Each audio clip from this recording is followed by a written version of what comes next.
In the autumn of 1876, the Holloway family of Crestwood Hollow, Kentucky began experiencing terrifying visions exactly 24 hours before deaths occurred in their small mining community. Their premonitions saved dozens of lives, but made them targets of suspicion, fear, and ultimately violence. No family had ever documented such consistent prophetic abilities. No scientific explanation was ever found. For nearly 150 years, the residents of Stillwater County have whispered about the death. Seers who could describe in perfect detail how a person would die a full day before it happened. The official records dismissed their abilities as fortunate coincidences and clever observations. But recently discovered journals hidden for generations in the sealed cellar of the old Holloway homestead tell a very different story. Before we continue with the extraordinary account of the Holloway family and reveal what really happened to these remarkable people, make sure to subscribe to our channel and hit that notification bell so you never miss these hidden historical mysteries. And tell us in the comments below what state you're listening from. We love hearing from our viewers across America. What these journals reveal will challenge everything historians thought they knew about documented cases of premonition in post-Civil War Kentucky. The Holloway property encompassed nearly 200 acres of Kentucky's eastern hill country, where the dense forests and rich coal deposits had attracted settlers for generations.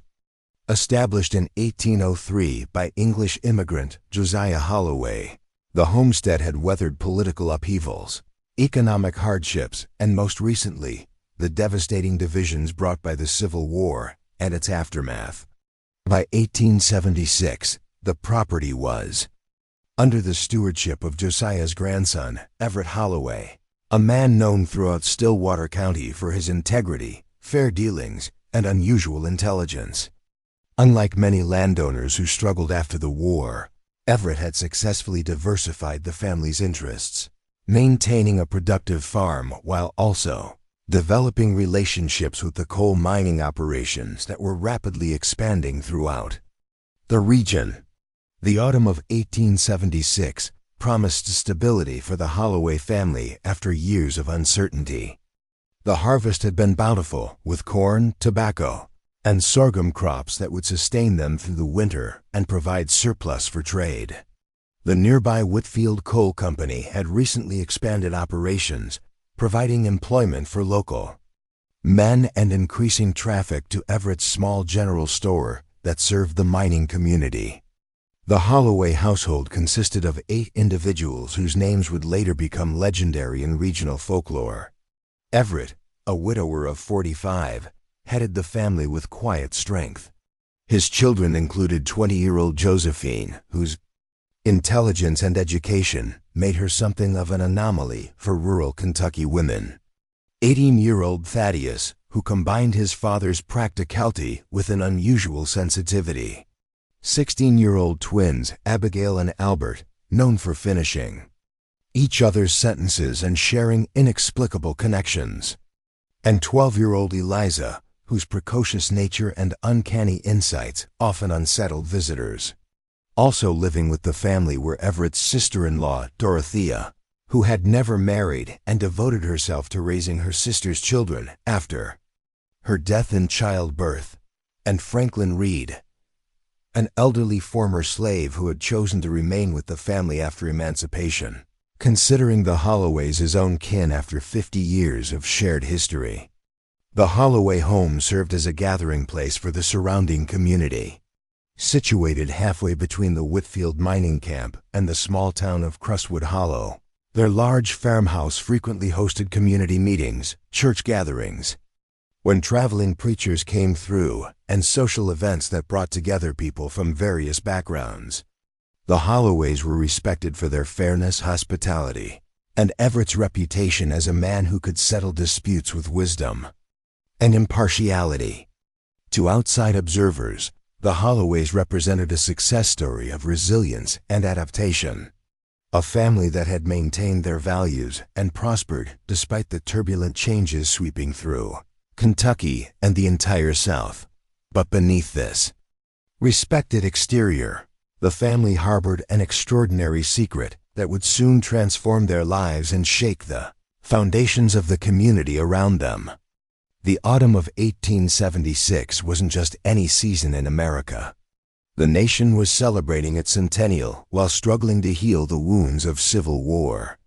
Reconstruction policies were being systematically dismantled, leaving Black Americans vulnerable to increasing violence and discrimination. In Kentucky, as in much of the South, economic uncertainty bred suspicion, and ancient superstitions often filled the void left by inadequate education and limited scientific understanding. The coal mining operations that provided economic opportunities also brought danger, disease, and death to Stillwater County. Mining accidents were common, with minimal safety regulations and company owners who prioritized profit over human life. The Whitfield Coal Company had a particularly troubling record, averaging 1 fatality per month in their expanding operations. Against this backdrop of danger and uncertainty, the Holloway family's first documented premonition occurred on September 28, 1876. The experience would later be described in detail in Josephine's journal, the primary historical source for the events that followed. "Last night, we all experienced the same terrible dream," she wrote. "Each of us saw Thomas Whitaker trapped beneath a fallen support beam in the east tunnel of the mine. In our shared vision, his lantern was shattered, and the coal dust ignited, causing a secondary collapse. We could see the exact location, just beyond the third juncture where the tunnel turns northward. Father is disturbed by our identical dreams and plans to warn Thomas this morning, though I fear how such a warning will be received." Everett Holloway, practical but deeply concerned, approached Thomas Whitaker before his shift began the following morning. Whitaker, an experienced miner in his 30s, initially dismissed the warning as foolishness. However, Everett's earnestness and the detailed description of the location gave him pause. As a precaution, Whitaker asked to be assigned to a different section of the mine that day. At precisely 3:17 in the afternoon on September 29th, exactly 24 hours after the Holloways had experienced their collective vision, the east tunnel suffered a catastrophic collapse at the exact location they had described. 3 miners who had been working in the section where Whitaker would normally have been stationed were killed instantly. When word of the disaster reached the Holloway farm, the family was shaken to their core.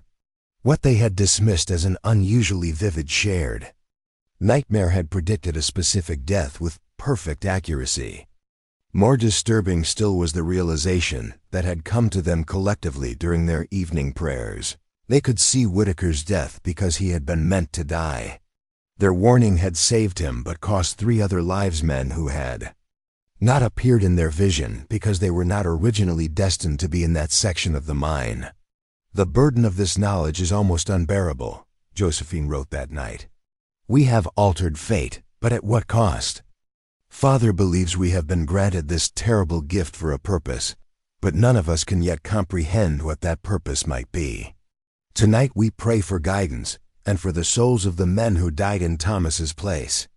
The Holloways kept the full nature of their premonition private, allowing the community to attribute Everett's warning to his practical knowledge of mining dangers. Thomas Whitaker, however, knew there was more to the story.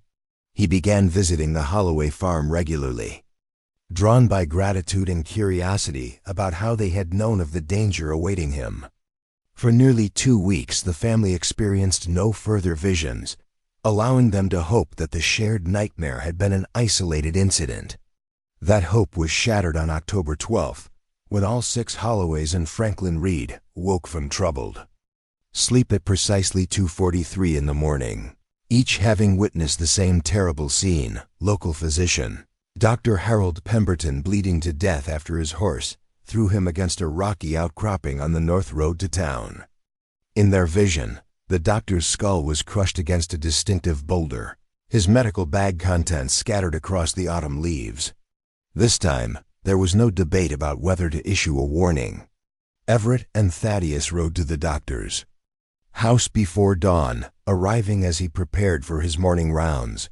Dr. Pemberton, a scientific-minded man with little patience for superstition, listened skeptically to their concerns, but agreed to take the southern road that day, if only to appease his longtime friend Everett.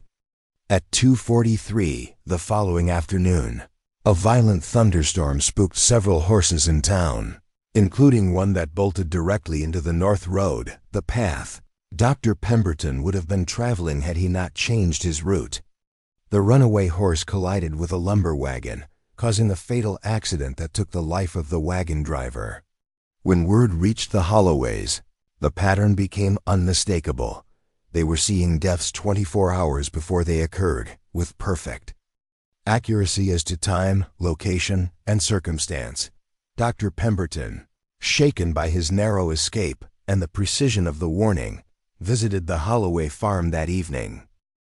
His conversation with the family lasted well into the night, as they shared the full extent of their experiences, and he struggled to reconcile their premonitions with his medical understanding of the world.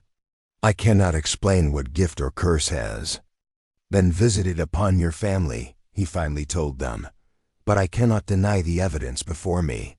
You saved my life today with knowledge you could not possibly have obtained through ordinary means." The doctor's validation provided some comfort, but also marked the beginning of the family's gradual transition from respected community members to objects of fascination, fear, and eventually suspicion. Dr. Pemberton maintained their confidence. But as additional premonitions came and more lives were saved through the Holloway's warnings, whispers began to spread through Stillwater County. Throughout October and early November, the family experienced a total of 7 death premonitions, each following the same pattern, a collective vision shared by all family members, occurring exactly 24 hours before the foreseen death.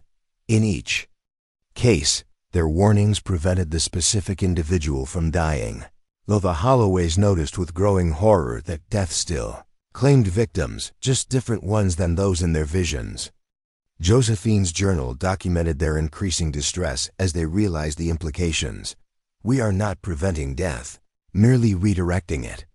The price of each life we save seems to be paid with another.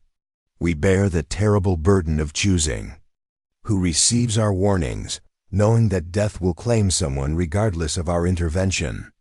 By mid-November, the pattern of the visions had evolved. Rather than experiencing them as dreams during the night, the premonitions began occurring during waking hours.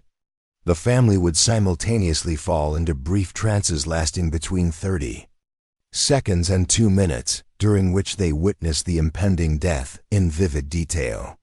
These daytime episodes proved even more disturbing, particularly when they occurred in public settings. On November 17th, all 7 family members collapsed into a shared trance during a community gathering at their home, terrifying the 24 neighbors present. When they regained awareness, 12-year-old Eliza blurted out what they had seen. The mine owner's son, 10-year-old William Whitfield, drowning in the creek behind the company store the following afternoon.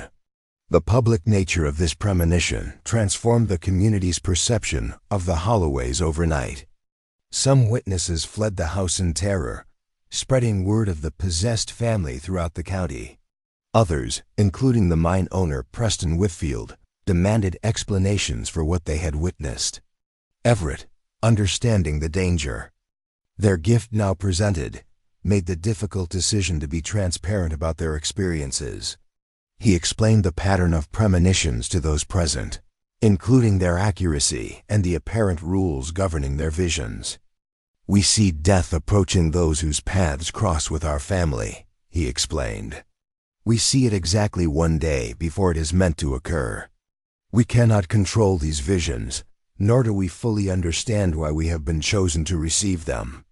But we believe we have a moral obligation to warn those in danger, even at the risk of being misunderstood." Preston Whitfield, more concerned with his son's safety than the supernatural implications, demanded to know exactly what the Holloways had seen. When Everett described the specific circumstances of the boy's impending drowning, Whitfield took immediate action, sending his son to stay with relatives in Louisville that very night.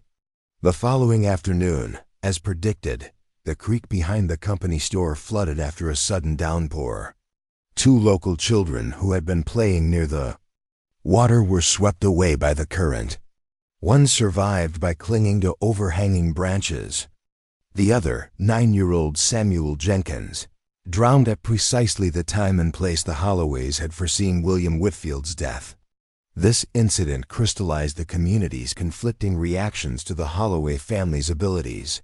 For some, including the grief-stricken Jenkins family, the Holloways had become objects of resentment and suspicion. Why had they saved the mine owner's son instead of warning all parents to keep their children away from the creek? Were they causing these deaths somehow, rather than merely predicting them? For others, including Preston Whitfield and the families of those previously saved by the Holloways' warnings, they were being granted divine insight, perhaps blessed with the ability to avert tragedy.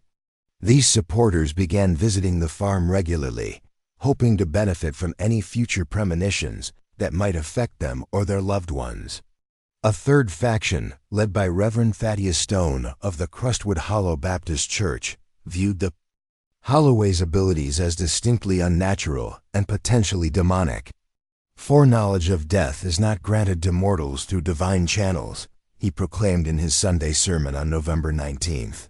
Those who claim such powers have either been deceived by Satan or are actively practicing dark arts to obtain this knowledge. The Reverend's condemnation found fertile ground in a community already divided by economic tensions between farming families and those dependent on the mining operations. Ancient superstitions many brought over from the European homelands of the settlers' ancestors resurfaced as people sought explanations for the inexplicable abilities demonstrated by the Holloway family. As November progressed, the Holloways became increasingly isolated. Customers stopped visiting Everett's store. Josephine's teaching position at the local school was terminated after parents withdrew their children from her classroom. Even long-time friends began avoiding the family, crossing to the other side of the road when they encountered them in town. Only Dr. Pemberton maintained regular contact, fascinated by the medical and scientific implications of their shared visions. He began documenting each premonition in detail, attempting to identify patterns or triggers that might explain the phenomenon. His scientific approach provided some comfort to the family, suggesting that their experiences might eventually be understood through rational means rather than supernatural ones. The Holloways continued to act on their premonitions despite the growing hostility, unable to ignore the moral imperative to warn those they saw facing death. Between mid-November and early December, they saved 7 more lives through their timely interventions, though in each case, death still claimed alternative victims. "We have become intermediaries between life and death," Josephine wrote on December 3rd. "Not preventing death itself, but merely redirecting its attention from one soul to another. The weight of this responsibility is crushing us. How do we decide who deserves our warnings? By what right do we choose who lives and who dies?" The turning point came on December 7th, when the family experienced their most disturbing vision yet: Reverend Stone himself being trampled to death by horses spooked by a lightning strike in the churchyard. The premonition presented the Holloways with an impossible choice. Warning the man who had branded them as demonic would likely be futile and could further inflame community hostility. Yet failing to warn him would make them complicit in his death. After intense debate, Everett and Josephine traveled to the church to deliver their warning. The Reverend refused to see them, sending word through his wife that he would not listen to messengers of darkness. Undeterred, they left a written warning describing the specific circumstances they had foreseen, hoping that the details might convince him to take precautions. The following day, December 8th, brought a violent winter storm. Lightning struck, the tall oak beside the church, just as services were concluding. As the Holloways had foreseen, horses tethered in the yard panicked.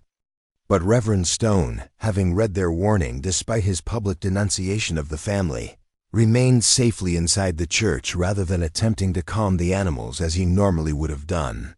Instead, Church Deacon Philip Hargrove was fatally injured trying to control the frightened horses. As he lay dying, Hargrove revealed to those gathered around him that Reverend Stone had shown him the Holloway's warning letter that morning. Laughing at their demonic delusions while instructing Hargrove to handle the horses should they become agitated during the storm. This revelation transformed simmering community suspicion into open hostility. Stone publicly accused the Holloways of causing Hargrove's death through witchcraft, claiming they had deliberately redirected the death intended for him to a righteous man. The distinction between predicting deaths and causing them became hopelessly blurred in the public imagination, fueled by the Reverend's inflammatory rhetoric. On the evening of December 10th, all 7 members of the Holloway family simultaneously experienced their most terrifying vision yet, their own home in flames, with themselves trapped inside. The premonition was different from all previous ones, more intense, more detailed, and featuring not one death but 7. "We have foreseen our own end," Josephine wrote in what would be her final journal entry. "Tomorrow night, fire will claim this house and all within it. We have discussed whether to flee, but where would we go? How far would we need to travel to escape a fate that seems determined to find us? And even if we could save ourselves, would death not simply claim 7 others in our place, as has happened with each life we've spared? The responsibility is too great to bear. Perhaps our time has come to accept what we have been shown rather than struggle against it." Despite their fatalistic reflections, self-preservation ultimately prevailed. The family spent December 11th preparing to leave their home, packing essential belongings, and making arrangements to stay with Dr. Pemberton, the only person who had consistently supported them. Everett instructed Franklin Reed to hide Josephine's journals and the family Bible, containing their careful records of each premonition, in the root cellar, the only part of the property they believed might survive a fire. As dusk fell on December 11th, the time of their foreseen destruction approached. The family gathered their belongings and prepared to depart for the doctor's home. But as they loaded their wagon, they saw torches approaching from the direction of town, dozens of them, carried by grim-faced men led by Reverend Stone. The mob surrounded the Holloway property, blocking all routes of escape. Reverend Stone addressed the family from the edge of their yard, his voice carrying in the cold December air. "By the authority granted to me as God's servant in this community, I declare this land and all upon it tainted by unholy forces. Tonight, we will cleanse this corruption with purifying fire, as Scripture commands us to do with all abominations." Everett attempted to reason with the crowd, many of whom had been friends and neighbors for decades. "We have harmed no one," he called out. "We have used our burden to save lives, including some of your own. Whatever you believe about the source of our visions, our intentions have always been to help, never to harm." His words fell on deaf ears. The community had made its judgment, driven by fear of the unexplainable and the powerful influence of religious condemnation. As the mob began spreading oil around the perimeter of the house, the Holloways faced the terrible realization that their premonition was not merely a vision of what might happen, but of what would happen, a self-fulfilling prophecy brought about by their own attempts to warn others of approaching death. Dr. Pemberton, who had become concerned when the family failed to arrive at his home, rode to the Holloway farm only to find the mob already setting the first fires. His attempts to intervene were futile. He was restrained by several men while the flames spread rapidly across the dry wooden structures. Accounts differ on the family's final moments. Some witnesses later claimed that the Holloways made no attempt to flee the burning house, standing together in the front room as the flames engulfed them. Others reported seeing them frantically trying to escape through windows and doors, only to be driven back into the inferno by armed men surrounding the property. What is certain is that, by midnight on December 11, 1876, the Holloway farmhouse had been reduced to smoldering ruins, with all 7 family members presumed dead. The mob dispersed into the night, many already beginning to question the righteousness of their actions, as the reality of what they had done settled upon them. The official investigation that followed was perfunctory at best. County Sheriff Wesley Hammond, who had not been present during the mob action, but shared Reverend Stone's views on the Holloway's unnatural abilities, documented the incident as an unfortunate fire of unknown origin. No charges were filed against any community members, and within weeks, the tragedy was being referred to in hushed tones, if mentioned at all. Dr. Pemberton, devastated by his failure to protect the family, left Stillwater County shortly after the incident. Before departing, he wrote a detailed account of the Holloway's premonitions and their tragic end, sending copies to medical colleagues and scientific societies throughout the country. Most recipients dismissed his account as the ramblings of a man broken by grief or tainted by superstition. The few who expressed interest in investigating the case found that local residents refused to discuss the Holloway family or the circumstances of their deaths. The burned ruins of the Holloway farm remained untouched for years, avoided by locals who claimed to hear screams emanating from the site on winter nights. The property eventually passed to distant relatives who never visited, allowing the forest to gradually reclaim the once productive farmland. The story of the Holloway family might have faded entirely from historical record, if not for a series of unusual events that began almost exactly 50 years after their deaths. In December 1926, exactly 50 years after the Holloway tragedy, young schoolteacher Harriet Chambers arrived in Crestwood Hollow, unaware of the community's darkest chapter. Recently graduated from Berea College, Harriet had accepted a position at the newly constructed Stillwater County School, bringing progressive educational ideas to a region still recovering from decades of economic hardship. The coal mines that had once promised prosperity had largely played out, leaving behind environmental damage and chronic health problems among former miners and their descendants. Harriet's first weeks in the community were challenging but unremarkable. The local families viewed her with the typical suspicion reserved for outsiders, particularly educated women with new ideas. Her boarding arrangement with elderly widow Eleanor Fletcher provided comfortable lodging, but little social connection to the tight-knit community she hoped to serve. This isolation changed dramatically on December 11, 1926, when Harriet woke from a vivid dream that left her trembling and disoriented. In her dream, she had witnessed a family of 7 perishing in a burning farmhouse while a crowd watched impassively. The vision was so detailed, so visceral, that she could describe the faces of each victim and even recall fragments of conversation she had heard as the flames consumed the building. When Harriet mentioned this disturbing dream to Mrs. Fletcher over breakfast, the elderly woman's reaction was immediate and severe. Her face drained of color, her hands began to shake, and she demanded that Harriet never speak of such things again, particularly not to anyone else in town. Confused but concerned by her landlady's distress, Harriet agreed, though her curiosity was thoroughly aroused. That day at school, Harriet noticed her students exchanging furtive glances when she mentioned the date, December 11th, in relation to their history lesson. One boy whispered to another, who quickly shushed him with a fearful glance toward their teacher.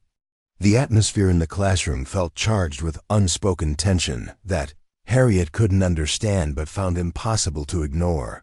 After dismissing her students, Harriet approached Benjamin Whitfield, the school's elderly caretaker and a lifelong resident of the county. Carefully avoiding mention of her dream, she simply asked if the date December 11th held any special significance for the community. The old man's reaction mirrored Mrs. Fletcher's, initial shock followed by deliberate evasion. "Just another winter day, Miss Chambers," he replied, not meeting her eyes. "Though folks hereabouts tend to stay close to home on winter evenings. Safer that way, especially with anniversary dates that might stir up memories." Intrigued rather than discouraged by these reactions, Harriet decided to visit the county records office after school. Claiming to be researching local history for her curriculum, she requested access to newspapers and public records from December 1876. The clerk, a young man less burdened by old secrets than his elders, provided the materials without suspicion. What Harriet discovered both confirmed her suspicions and deepened the mystery. The local newspaper from December 1876 contained only a brief mention of a tragic house fire at the Holloway farm that had claimed 7 lives. The article was notably lacking in details compared to other incidents reported in the same issue. More telling was what she found in the county death records. Official documentation of 7 deaths on December 11, 1876. Everett Holloway, 45. Josephine Holloway, 20. Thaddeus Holloway, 18. Twins Abigail and Albert Holloway, 16. Eliza Holloway, 12. Dorothea Vernon, 53. And Franklin Reed, 72. Yet when Harriet cross-referenced these names with earlier newspapers and tax records, she found something unusual. The Holloways had been prominent community members, with frequent mentions in local news until October 1876, when references to them abruptly ceased. More curiously, the property records showed that the Holloway farm, once among the largest in the county, had remained abandoned for nearly a decade after their deaths before being purchased by distant relatives who never occupied it. As Harriet was preparing to leave, the elderly clerk returned from his lunch break, glancing suspiciously at the materials spread before her. When he realized what she was researching, his demeanor changed from professional courtesy to barely concealed hostility. "Those records aren't of any use for school teaching," he said sharply, gathering the documents. "Some history is best left in the past, especially when it comes to matters that upset the community's peace. I'd advise you to focus on more appropriate subjects for your students." Harriet left the records office with more questions than answers, but now completely convinced that her dream had connected to actual historical events. The community's collective reluctance to discuss the Holloway family suggested something far more troubling than a simple house fire. That evening, Harriet pressed Mrs. Fletcher more directly about the Holloways, revealing what she had learned from the county records. The older woman initially maintained her silence, but after Harriet described specific details from her dream, details not contained in any of the records she had examined, Mrs. Fletcher's resistance crumbled. "How could you know about the torches? About how they surrounded the house?" she whispered, her hands clutching her shawl tightly. "No one who wasn't there could know such things." Mrs. Fletcher revealed that as a young girl of 8 she had been present on the night of the Holloway tragedy, brought along by her father who had participated in what she still referred to as the cleansing. Though she had stayed at the edge of the property, she had witnessed enough to be haunted by the events for the subsequent 50 years. "The Holloways were different," she explained, her voice dropping to a whisper despite the empty house. "They could see death coming, not just in general ways like a premonition or a bad feeling. They saw exactly how a person would die, a full day before it happened. They saw it together, all of them at once, like they shared one mind when it came to the visions." According to Mrs. Fletcher, the family had initially used their abilities to warn those in danger, successfully preventing several deaths within the community. But as word of their unusual gift spread, fear and suspicion mounted. When people noticed that death still claimed victims, just different ones than those the Holloways had warned, the community turned against them. Reverend Stone said they weren't predicting deaths, they were causing them, Mrs. Fletcher continued. He said they had made a deal with dark forces to choose who would live and who would die. By the end, half the county believed the Holloways were witches directing death toward their enemies. The mob action that resulted in the family's deaths had been organized by Reverend Stone, but included dozens of community members, including Mrs. Fletcher's father. The official investigation had been deliberately superficial, with Sheriff Hammond helping to construct the narrative of an accidental fire to protect those involved. No one wanted to speak of it afterward, Mrs. Fletcher concluded. Those who participated carried the guilt, and those who didn't feared being associated with the family's strange powers. Within a year, it was as if the Holloways had never existed. Their name became something parents used to frighten misbehaving. Children, be good, or the Holloways will see your death coming. Harriet was stunned by the revelation, but even more disturbed by the timing. Why had she dreamed so vividly of events that had occurred exactly 50 years earlier, events she had no prior knowledge of? And why had the dream felt less like a nightmare and more like a memory, as if she had actually been present? "There's something else," Mrs. Fletcher said, studying Harriet's face intently. "Something I noticed when you first arrived, but dismissed as coincidence. You bear a striking resemblance to descriptions I've heard of Josephine Holloway. Same auburn hair, same green eyes, even similar mannerisms in how you speak and carry yourself." This observation sent a chill through Harriet. She had always known she was adopted, raised by loving parents in Cincinnati who had been honest about her origins but had few details to share. They knew only that she had been born in Kentucky and placed with them through a Louisville orphanage when she was barely a year old. "The timing would be impossible," Harriet objected.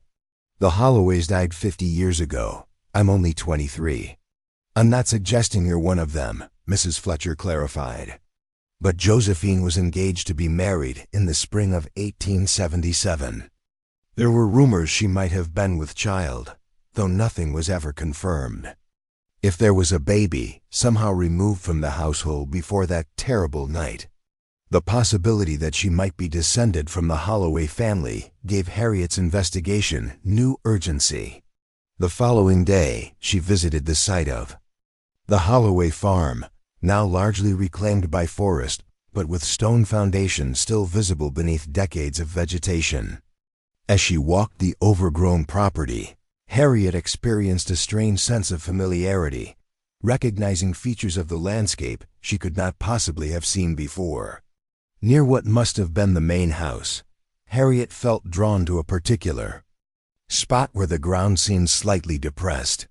Following an inexplicable instinct, she began clearing away leaves and debris, eventually uncovering what appeared to be the entrance to a root cellar, its wooden doors rotted but still partially intact. Inside, protected from the elements by the stone-lined chamber, Harriet discovered a metal box that had been carefully wrapped in oilcloth. The box contained 2 items: a family Bible with generations of Holloways recorded in its front pages, and a leather-bound journal written in a neat, feminine hand, the personal diary of Josephine Holloway. The journal provided the answers Harriet had been seeking, documenting in meticulous detail the family's experiences from the first premonition in September 1876 through the final entry on December 10th, just hours before their deaths. Josephine had recorded each vision, each warning given, and each consequent death that occurred despite their interventions. The journal revealed the family's struggle to understand their ability and their growing moral crisis as they realized they were not preventing deaths but merely redirecting them. Most significant for Harriet was an entry from November 1st, in which Josephine confided that she was 2 months pregnant, her condition still a secret even from her father. She expressed both joy and fear, happiness about the child she carried, but terror at the thought that the baby might inherit the family's terrible gift. The father was identified as Nathan Chambers, a young doctor who had been studying with Dr. Pemberton and who had returned to his home in as if it Joan was with Dr. Pemberton, and who had returned to his dormitory. Cincinnati just weeks before the Holloways began experiencing their premonitions. Chambers, Harriet's own. Surname, the connection was unmistakable. The final pages of the journal described the family's premonition of their own deaths and their failed attempt to escape their fate. But there was something else, a single entry written in a different hand. Dated December 15, 1876. I have recovered Josephine's journal from the root cellar, as she instructed me to do should anything happen to the family. I arrived too late to save them, but not too late to save her child. The pregnancy was further along than anyone suspected, and I was able to deliver the infant girl after finding Josephine barely alive in the burning house. She lived just long enough to name the child Harriet, after her maternal grandmother. I will take the baby to Cincinnati, to Nathan Chambers, who has established a medical practice there. He deserves to know he has a daughter, and the child deserves a life free from the burden that destroyed her mother's family. I pray the gift or curse of foresight has not passed to this innocent child. For her protection, I will tell Nathan only that Josephine died in a house fire, nothing of the family's abilities or the true circumstances of their deaths.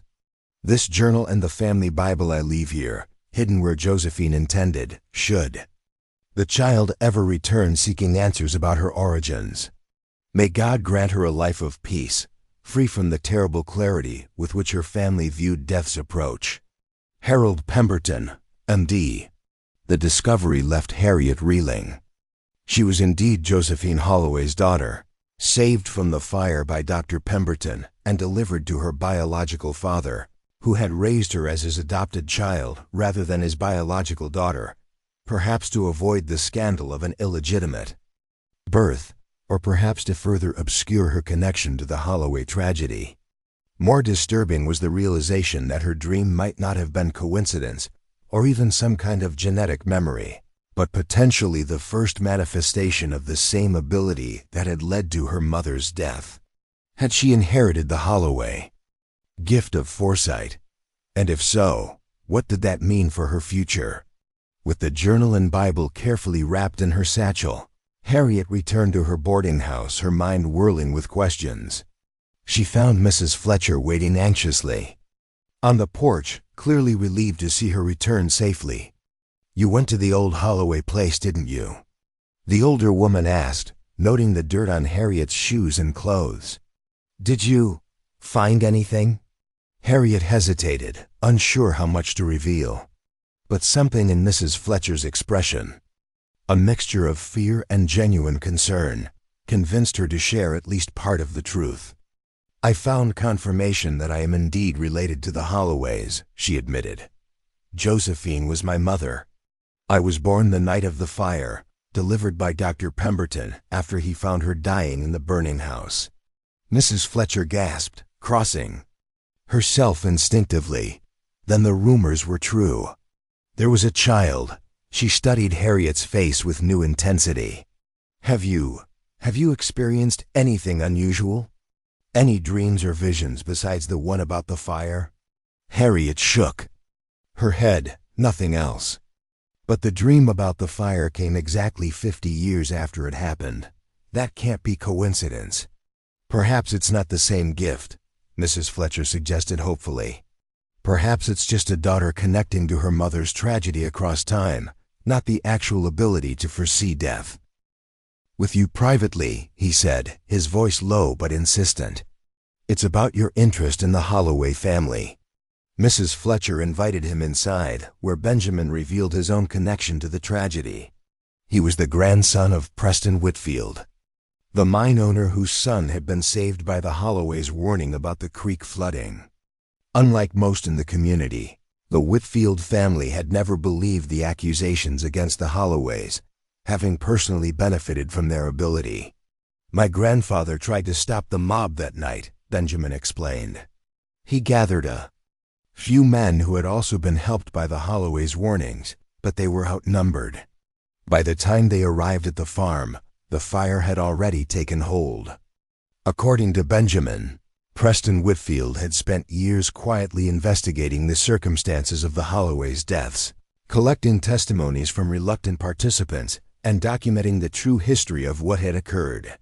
He had intended to eventually publish an account that would clear the family's name, but community pressure and threats against his own family had ultimately forced him to abandon the project. "Before he died, my grandfather entrusted his research to me," Benjamin said. "He made me promise that if anyone ever came seeking the truth about the Holloways, I would share what he had discovered." He produced a thick folder of documents from inside his coat. "When you asked about December 11th, I knew you were the one he'd been waiting for, though I never imagined you'd have such a personal connection to the story." The documents provided the final pieces of the puzzle. Preston Whitfield had identified every participant in the mob action and documented their subsequent lives. His notes revealed a disturbing pattern. Many of those most directly involved in setting the fire had themselves died under unusual and often tragic circumstances, frequently on the anniversary of the Holloway deaths. Reverend Stone had been the first, found dead exactly 1 year later on December 11, 1877, apparently from a heart attack. But Preston's investigation suggested the Reverend had actually died of terror, his face frozen in an expression of absolute horror, as if he had seen something unimaginable in his final moments. Over the subsequent decades, others who had participated in the mob died on December 11th of various years, some from accidents, others from sudden illness, and a few by their own hand, leaving notes that spoke of guilt and haunting visions.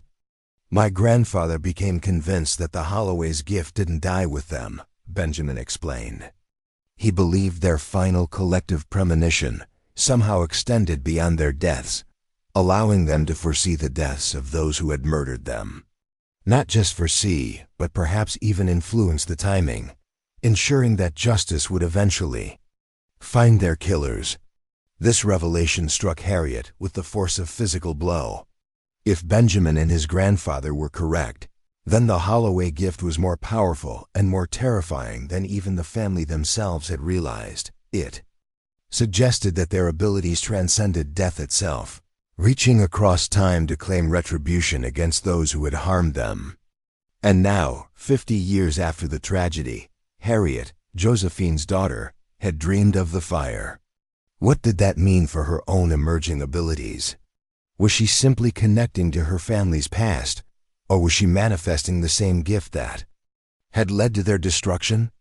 "There's something else you should know," Benjamin said, his expression grave. 3 people who participated in the mob are still alive in Crestwood Hollow. Sheriff Hammond, who covered up the true nature of the deaths. Reverend Stone's son, Caleb, who now serves as minister of the same church his father once led. He hesitated, glancing apologetically at Mrs. Fletcher. "And my father," the elderly woman finished for him, her voice barely audible, though he was just a young man then, following others rather than leading. "He brought me along, thinking it would be a simple confrontation, not what it became. All 3 have lived in fear every December 11th for 50 years, Benjamin continued. Yet they've survived while others who seemed less culpable did not. No one understands the pattern of who is claimed and who is spared." As this conversation unfolded, the short December day had faded into evening. Harriet suddenly realized it was past sunset on December 11th, exactly 50 years since her mother and the rest of the Holloway family had perished in the fire. A strange sensation began to wash over her, a tingling that started at the base of her skull and spread throughout her body. Her vision blurred, and for a moment she thought she might faint. Then, with startling clarity, she saw 3 distinct images: Sheriff Hammond collapsing in his kitchen, clutching his chest in agony; Reverend Caleb Stone falling from the church bell tower while hanging decorations for Christmas services; and Mrs. Fletcher's elderly father, Ezekiel Taylor, sliding into the frozen pond behind his small cabin while fetching water. When Harriet's vision cleared, she found both Benjamin and Mrs. Fletcher staring at her with expressions of alarm. She realized she must have entered a trance-like state, similar to what Josephine had described in her journal. "You saw something just now, didn't you?" Mrs. Fletcher whispered, her face ashen. "You saw death coming, just like they did." Before Harriet could respond, the telephone in the hallway rang, a rare occurrence in the evening hours. Mrs. Fletcher answered it, listened briefly, then returned to the sitting room, her expression confirming what Harriet already knew. "That was Mrs. Hammond," she said shakily. "The sheriff has just died. A sudden heart attack while he was preparing his evening meal." The timing was unmistakable, exactly as Harriet had seen in her vision. The Holloway gift had indeed passed to her, manifesting 50 years to the day after her mother's death. And just as with the original family, her first premonition had come too late to issue a warning. Sheriff Hammond was already dead, exactly as she had foreseen.